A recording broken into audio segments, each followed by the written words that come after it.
Vibras. Los pensamientos son cosas. El poder que determina el éxito es el poder de tu mente. ¿Cómo hacer que la vida diga sí en vez de no a tus planes y tus ambiciones? Desde luego, los pensamientos son cosas muy poderosas cuando se combinan con la exactitud del propósito, la perseverancia y un imperioso deseo de convertirlas en riqueza o en otros objetos materiales. Hace algunos años, Edwin Barnes descubrió lo cierto que es que los hombres realmente piensan y se hacen ricos. Su descubrimiento no surgió de pronto, sino que fue apareciendo poco a poco, empezando por un ferviente deseo de llegar a ser socio del gran Edison. Una de las características principales del deseo de Barnes es que era preciso. Quería trabajar con Edison, no para él. Observe con detenimiento la descripción de cómo fue convirtiendo su deseo en realidad y tendrá una mejor comprensión de los principios que conducen a la riqueza. Cuando apareció por primera vez en su mente, Barnes no estaba en posición de actuar según ese deseo o impulso del pensamiento. Dos obstáculos se interponían en su camino. No conocía a Edison y no tenía bastante dinero para pagarse el pasaje en tren hasta Orange, New Jersey. Estas dificultades hubieran bastado para desanimar a la mayoría de los hombres en el intento de llevar a cabo el deseo. Pero el suyo no era un deseo ordinario. El inventor y el vagabundo. Barnes se presentó en el laboratorio de Edison y anunció que había ido a hacer negocios con el inventor. Hablando de su primer encuentro con Barnes, Edison comentaba años más tarde: estaba de pie ante mí, con la apariencia de un vagabundo, pero había algo en su expresión que transmitía el efecto que estaba decidido a conseguir lo que se había propuesto.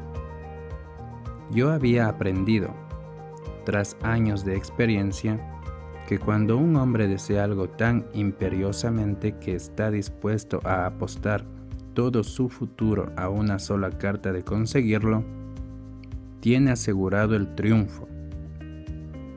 Le di la oportunidad que me pedía, porque vi que él estaba decidido a no ceder hasta obtener el éxito.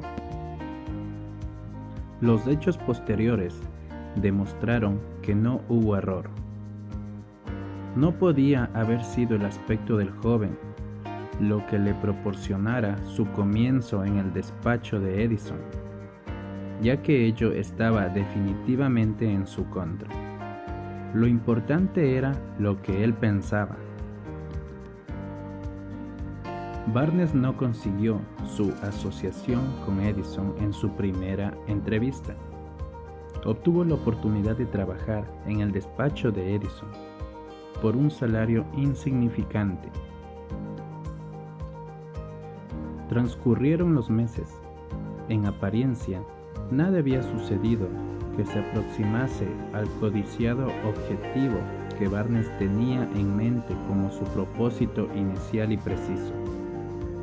Pero algo importante estaba sucediendo en los pensamientos de Barnes. Intensificaba constantemente su deseo de convertirse en socio de Edison. Los psicólogos han afirmado con todo acierto que cuando uno está realmente preparado para algo, aparece. Barnes se hallaba listo para asociarse con Edison.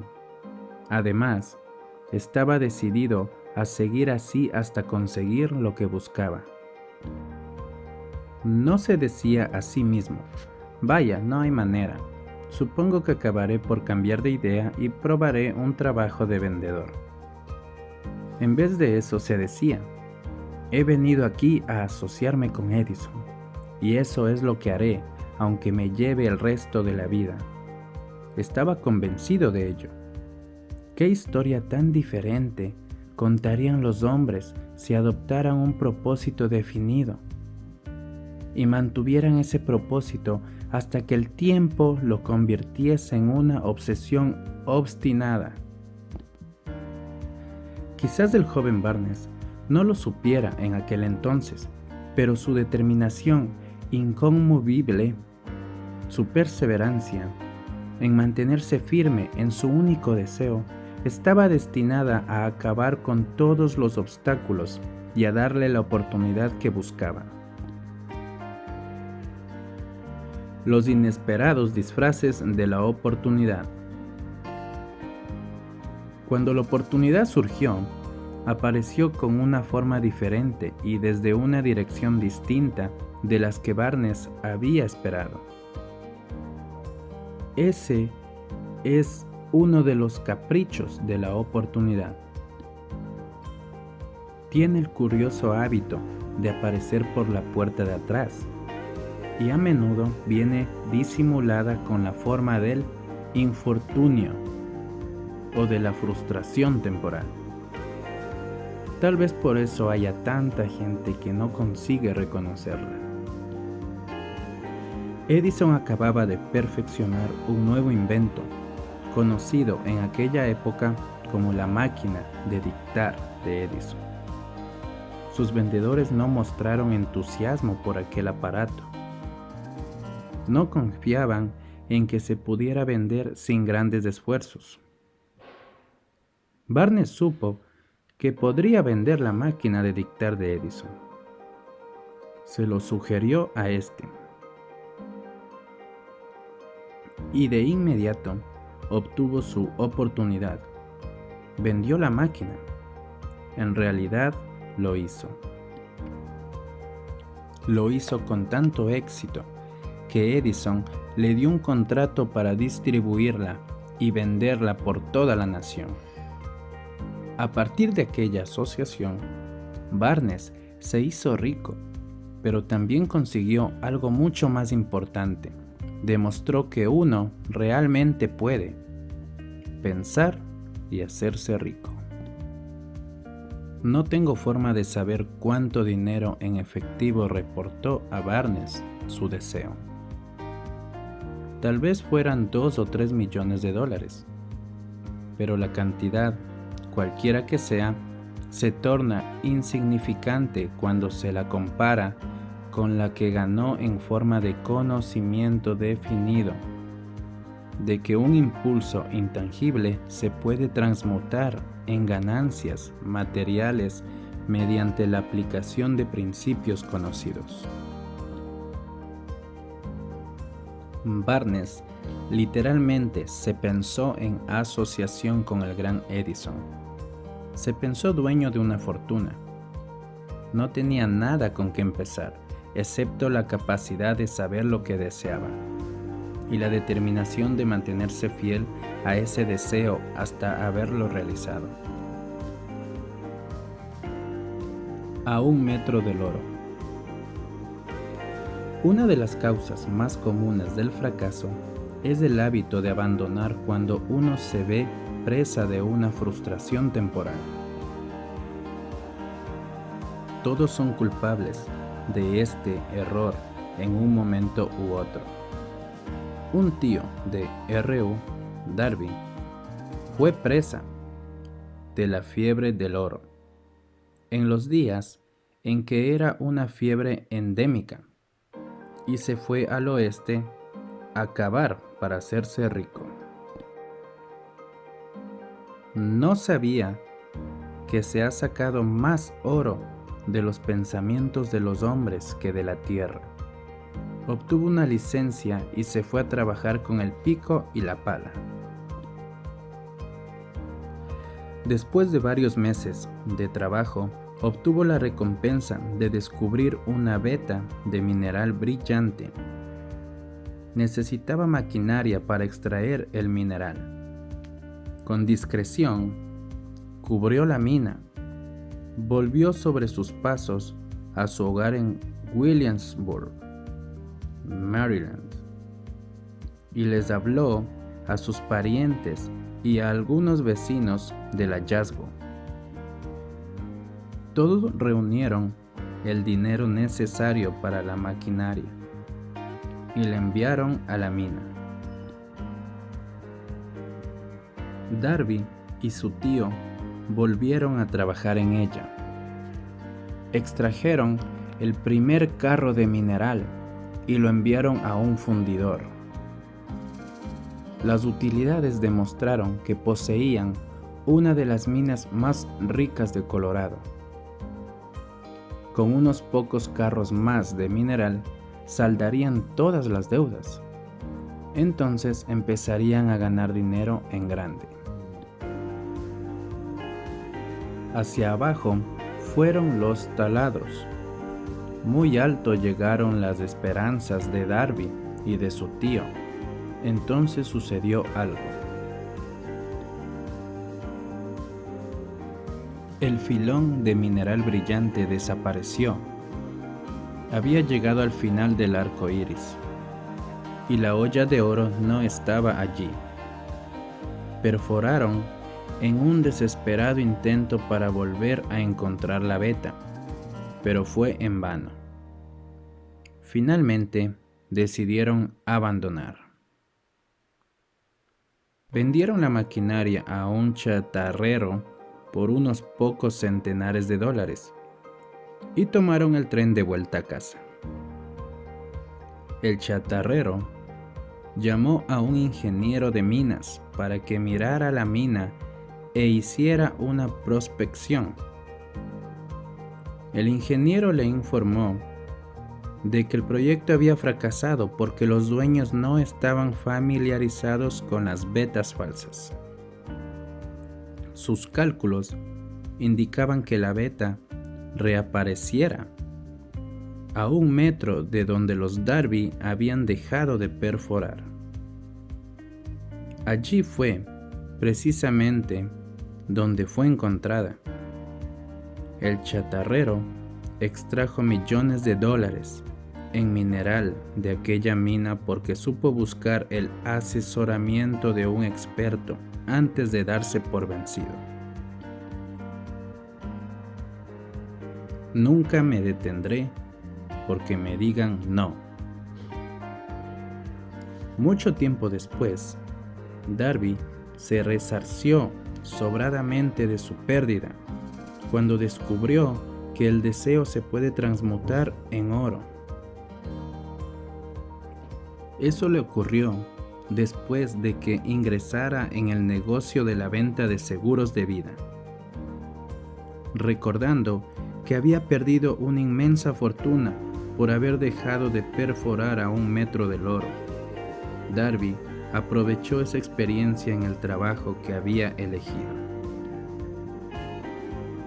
Con el sencillo método de decirse a sí mismo: me detuve a 1 metro del oro, pero nunca me detendré porque me digan no cuando yo trate de venderles un seguro. Darby se convirtió en uno de los pocos hombres que venden $1 millón anuales en seguros. Su tenacidad se la debía a la lección que había aprendido de su deserción en el negocio de la mina de oro. Antes de que el éxito aparezca en la vida de cualquier hombre, es seguro que éste se encontrará con muchas frustraciones temporales y tal vez con algún fracaso. Cuando la frustración se adueña del hombre, lo más fácil y más lógico que puede hacer es abandonar. Eso es lo que la mayoría de los hombres hacen. Más de 500 de los hombres más prósperos que ha conocido Estados Unidos le han dicho al autor que sus mayores éxitos surgieron un paso más allá del punto en que la frustración se había apoderado de ellos. El fracaso es un embustero con un mordaz sentido de la ironía y la malicia. Se deleita en hacernos tropezar cuando el éxito está casi a nuestro alcance. Una lección de perseverancia de 50 centavos. Poco después de que Darby se doctorase en la Universidad de los Porrazos y decidiera aprovechar su experiencia en el asunto de la mina de oro, tuvo la buena fortuna de estar presente en una ocasión que le demostró que no significa necesariamente que no. Una tarde, ayudaba a su tío a moler trigo en un viejo molino.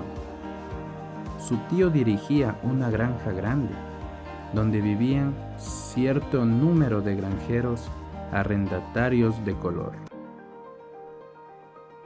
La puerta se abrió silenciosamente y una niña, hija de uno de los arrendatarios, entró y se situó junto a la puerta. El tío levantó la vista, miró a la niña y gritó con aspereza: ¿Qué quieres? Mi mamá dice que le mande 50 centavos, respondió humildemente la niña. Ni hablar, replicó el tío. Y ahora vete a tu casa. Sí, señor, dijo la niña, pero no se movió. El tío siguió con su trabajo, tan ocupado que no prestó atención a la niña y no se dio cuenta de que no se había marchado. Cuando volvió a levantar la mirada y la vio allí parada, gritó: He dicho que te vayas a tu casa, ahora márchate o te daré una paliza. Sí, señor, dijo la niña, pero siguió inmóvil. El tío dejó un saco de grano que estaba por echar en la tolva del molino. Cogió una duela de barril y empezó a acercarse a la niña con una expresión poco tranquilizadora. Darby contuvo el aliento. Estaba seguro de hallarse a punto de presenciar una paliza. Sabía que su tío tenía un temperamento terrible. Cuando su tío llegó a donde estaba la niña, ella dio un rápido paso al frente, le miró a los ojos y gritó con todas sus fuerzas: Mi mamá necesita esos 50 centavos. El tío se detuvo, la miró unos instantes y luego dejó lentamente la duela de barril a un lado. Se metió la mano en el bolsillo, sacó $0.50 y se lo dio a la niña. Ella cogió el dinero y se encaminó despacio hacia la puerta, sin quitar los ojos del hombre al que acababa de vencer. Después de que la niña se hubo marchado, el tío se sentó en una caja y permaneció mirando por la ventana durante más de 10 minutos. Estaba reflexionando, sorprendido, sobre la derrota que acababa de sufrir. Darby también se hallaba pensativo. Esa era la primera vez en su vida que había visto a una criatura de color dominar a un blanco adulto. ¿Cómo lo había hecho? ¿Qué le había ocurrido a su tío para que perdiera su ferocidad y se volviera tan dócil como un cordero? ¿Qué extraño poder había empleado esa niña para hacerse dueña de la situación? Estas y otras preguntas similares destallaban en la mente de Darby, pero no halló las respuestas hasta muchos años después, cuando me relató la historia. Curiosamente, el relato de esa inusual experiencia la escuché en el viejo molino, el mismo sitio donde su tío recibió esa lección. El extraño poder de una niña. En aquel viejo molino polvoriento, el señor Darby me relató la historia del extraño triunfo y terminó preguntándome: ¿cómo entiende esto? ¿Qué extraño poder tenía esa niña para dominar por completo a mi tío? La respuesta a esa pregunta la encontrará en los principios que se describen en este libro. La respuesta es categórica y completa. Contiene detalles e instrucciones suficientes para que cualquiera comprenda y aplique la misma fuerza con la que ella se encontró de forma accidental. Manténgase alerta y observará el extraño poder que acudió en ayuda de la niña. Tendrá un atisbo de ese poder en el próximo capítulo. En alguna parte del libro encontrará una idea que aguzará sus poderes receptivos y pondrá a su alcance para su propio beneficio ese mismo poder irresistible.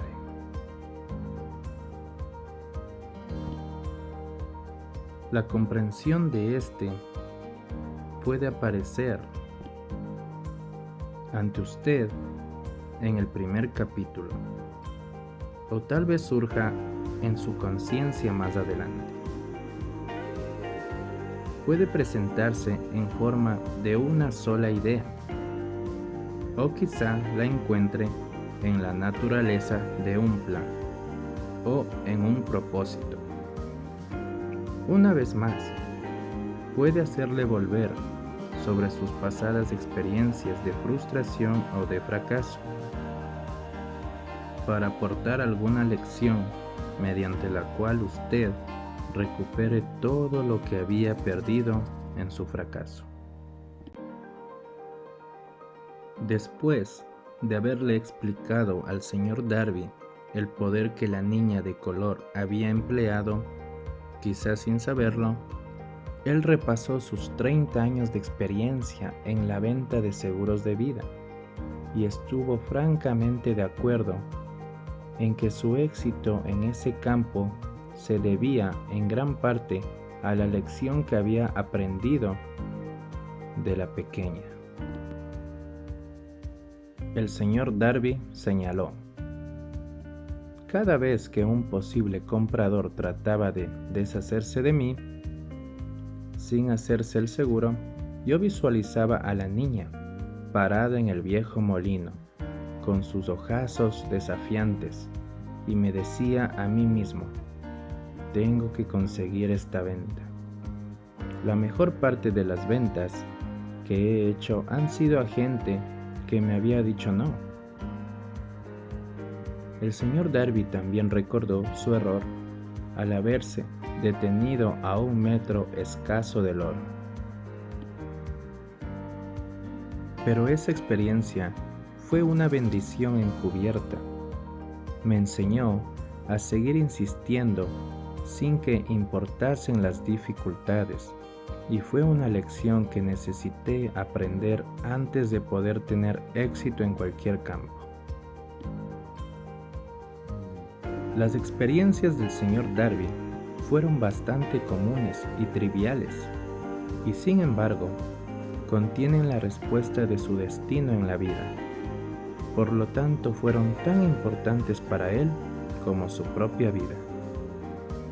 Sacó provecho de ellas porque las analizó y supo ver lo que le enseñaba. Pero, ¿qué hay del hombre que no tiene el tiempo ni la inclinación para estudiar el fracaso en busca del conocimiento que pueda conducirlo al éxito? ¿Dónde y cómo va a aprender el arte de convertir los fallos en escalones hacia la oportunidad? Para responder a esas preguntas se ha escrito este libro. Todo lo que usted necesita es una buena idea. La respuesta se expone en una descripción de 13 principios, pero recuerde, a medida que vaya leyendo, que la respuesta que quizás usted está buscando a las preguntas que le han hecho reflexionar en los misterios de la vida puede encontrarla en usted mismo, a través de alguna idea, plan o propósito que tal vez surja en su cerebro durante la lectura. Una buena idea es todo lo que se necesita para alcanzar el éxito. Los principios descritos en este libro contienen medios y maneras de crear ideas útiles. Antes de seguir adelante con nuestro enfoque para describir esos principios, creemos que merece la pena recibir esta importante reflexión. Cuando las riquezas empiezan a aparecer, lo hacen con tanta rapidez y en tal abundancia que uno se pregunta dónde habían estado escondidas durante todos esos años de necesidad. Esta es una afirmación sorprendente, y tanto más si tenemos en cuenta la creencia popular de que la riqueza premia solo a quienes trabajan mucho durante mucho tiempo. Cuando usted comience a pensar y a hacerse rico, observará que la riqueza empieza a partir de un estado mental, con un propósito definido, con poco trabajo duro o sin ninguno. Usted o cualquier otra persona puede estar interesado en saber cómo adquirir ese estado mental que atraerá la riqueza. He pasado 25 años investigando por qué también yo quería saber cómo los ricos llegan a ser ricos. Observe con mucha atención. Tan pronto como domine los principios de esta manera de pensar y empiece a seguir las instrucciones para aplicar esos principios, que su nivel económico empezará a crecer y que todo lo que usted toque comenzará a transmutarse en beneficios. ¿Imposible? De ninguna manera. Una de las mayores debilidades de la especie humana es la típica familiaridad del hombre con la palabra imposible. Él conoce todas las reglas que no darán resultado. Sabe todas las cosas que no se pueden hacer. Este libro se escribió para quienes buscan las reglas que han hecho de otras personas de provecho y están dispuestos a jugárselo todo con esas reglas. El éxito llega a aquellos que son conscientes de la posibilidad de éxito. El fracaso asola a aquellos que se resignan a él con indiferencia. El objeto de este libro es ayudar a todo el que quiera aprender el arte de cambiar de enfoque, del fracaso al éxito. Otra debilidad que generalmente se encuentra en demasiadas personas es el hábito de medirlo todo y a todos por sus propias impresiones y creencias.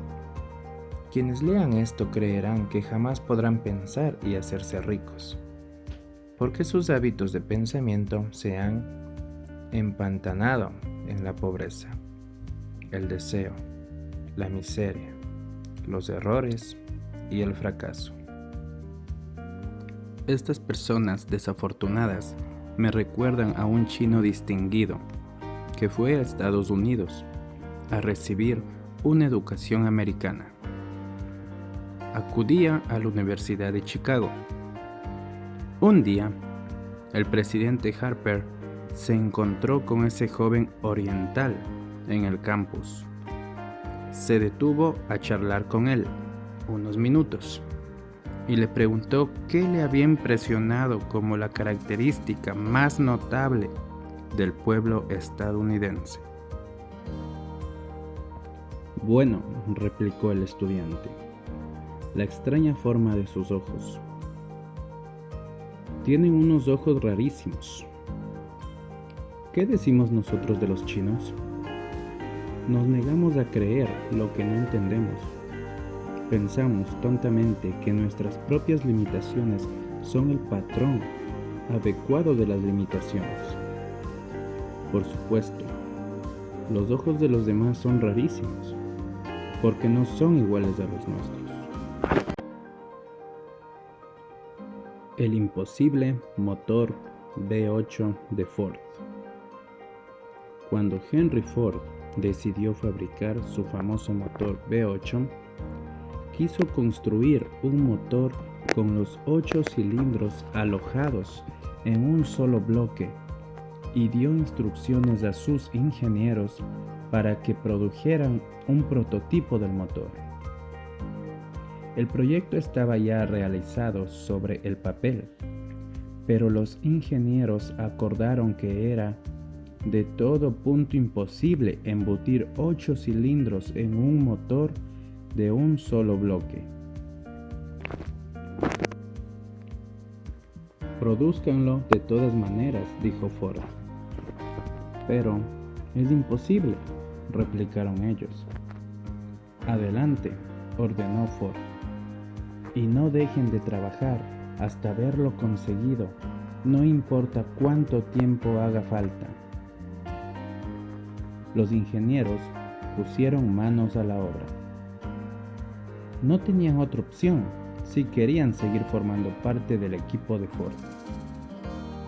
6 meses transcurrieron sin que obtuvieran resultados. Pasaron otros 6 meses y todavía no había conseguido nada. Los ingenieros probaron todos los planes concebibles para llevar a cabo el proyecto, pero aquello parecía incuestionable. Era imposible. Al cabo de un año, Ford se reunió con los ingenieros, que volvieron a informarle de que no habían hallado manera de cumplir sus órdenes. Sigan con el trabajo, dijo Ford. Quiero ese motor y lo tendré. Continuaron haciendo pruebas y entonces, como por arte de magia, el secreto quedó desvelado. La determinación de Ford había ganado una vez más. Quizás esta historia no esté descrita con precisión de detalles, pero las circunstancias y el resultado son los correctos.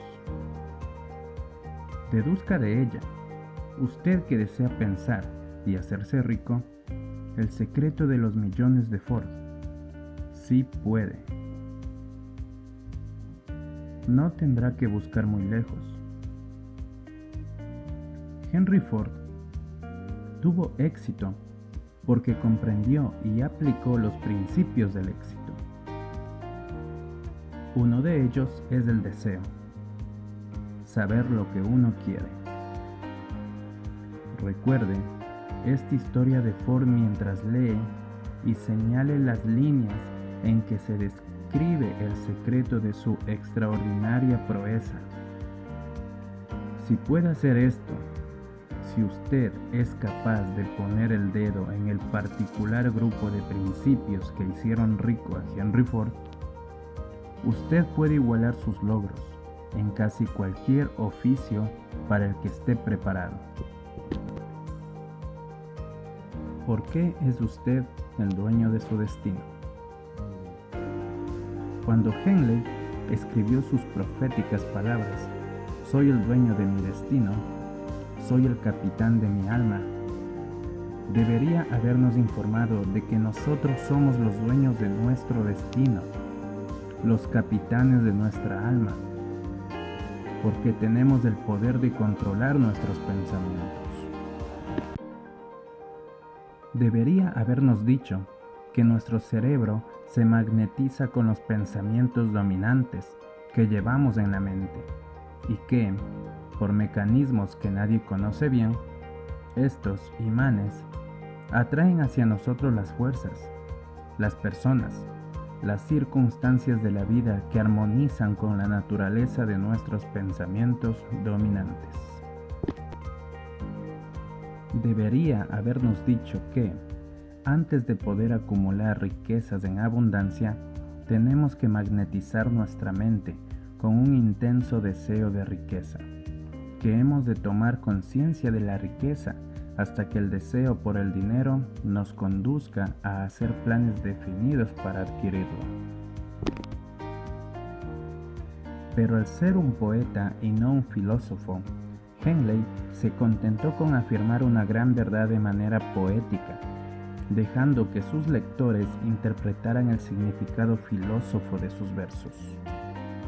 Poco a poco, la verdad ha sido desvelándose, hasta que ahora parece cierto que los principios descritos en este libro contienen el secreto del dominio sobre nuestro destino económico. Principios que pueden cambiar su destino. Ahora estamos preparados para examinar el primero de esos principios. Mantenga una actitud de apertura mental y recuerde a medida que vaya leyendo que no son invención de nadie. Son principios que han funcionado para muchos hombres. Usted puede ponerlos a trabajar para su propio beneficio permanente. Verá que es fácil. Puntos para recordar. Al igual que Edwin Barnes, un hombre puede vestir pobremente y no tener dinero, pero el deseo de su corazón le proporcionará la oportunidad de su vida. Cuando mayor esfuerzo ponga en la dirección adecuada, más cerca estará del éxito. Son muchas las personas que se rinden cuando tienen el éxito al alcance de la mano. Dejan que sea otro quien lo consiga. Tener un propósito es la base de todo logro, grande o pequeño. Un hombre fuerte puede ser derrotado por un niño determinado. Modifique sus hábitos mentales sobre el significado de lo que hace y verá que puede lograr cosas aparentemente imposibles. Como Henry Ford, usted también puede transmitir su fe y perseverancia a otros y lograr lo imposible.